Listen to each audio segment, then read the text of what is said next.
Dialectical philosophy is the foundation of DBT. By adopting a dialectical worldview, we strive to embrace that seemingly opposite ideas can both be true. Think of dialectics like a seesaw. Sitting on one side is a truth we call thesis. Sitting on the other side is an opposite truth we call antithesis.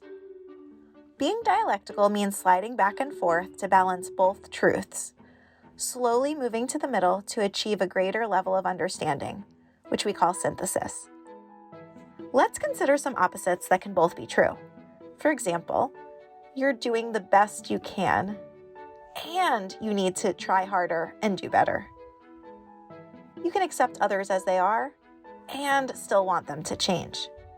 Or you can feel hurt and frustrated with somebody, and still love them. In fact, you can also feel disappointed with yourself and still love yourself.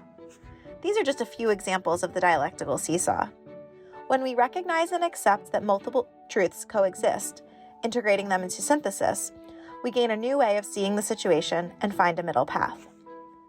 Dialectics can show up both between two people and also within oneself. Let's consider a dialectical worldview on interpersonal interactions. Using the dialectical seesaw, the more one person pushes on their side, the more the other person pushes in the opposite direction, and vice versa, when both sides hold firm to their own truths and neither side budges. Problems arise when we aren't able to see the other side. So let's take our friends the circle and square. The circle shines their flashlight and sees a shadow of circle surrounded by blue. The square shines their flashlight and sees a shadow of a square surrounded by green. Stepping back, we see that both are true, and there's a new truth, a floating cylinder casting both shadows. Just as a cylinder has multiple shadows, every situation has more than one perspective. If we only look at the shadows, we miss the full picture. When one person says, "Why can't you see how round this circle is?" and the other person only argues back, "A circle? What are you talking about? It's clearly a square."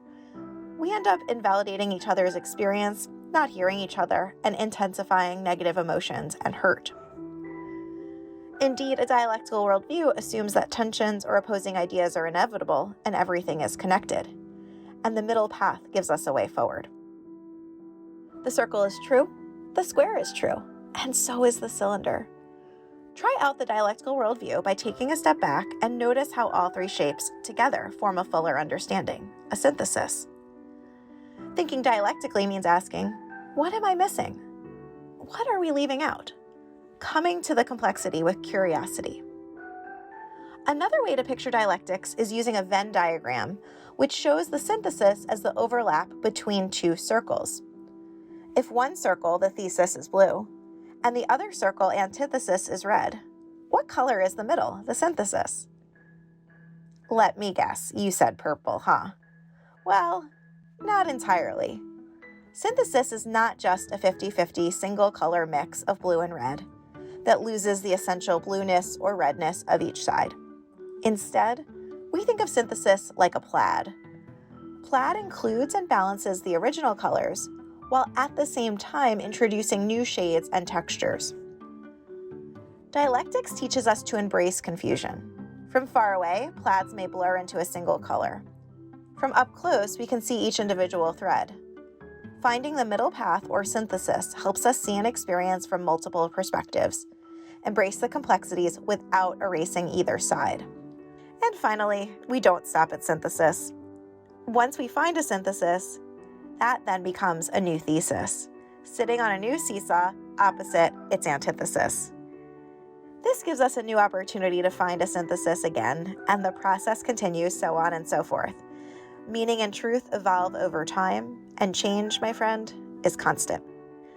The next time you're feeling stuck or frustrated, observe whether you are polarized, with others, with yourself, or perhaps even both.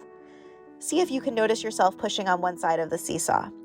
Take a step back and observe and describe each of the shadows cast from the same cylinder. Notice the textures and colors within the plaid that coexist. Practice dialectical thinking and see where there's a synthesis to be found.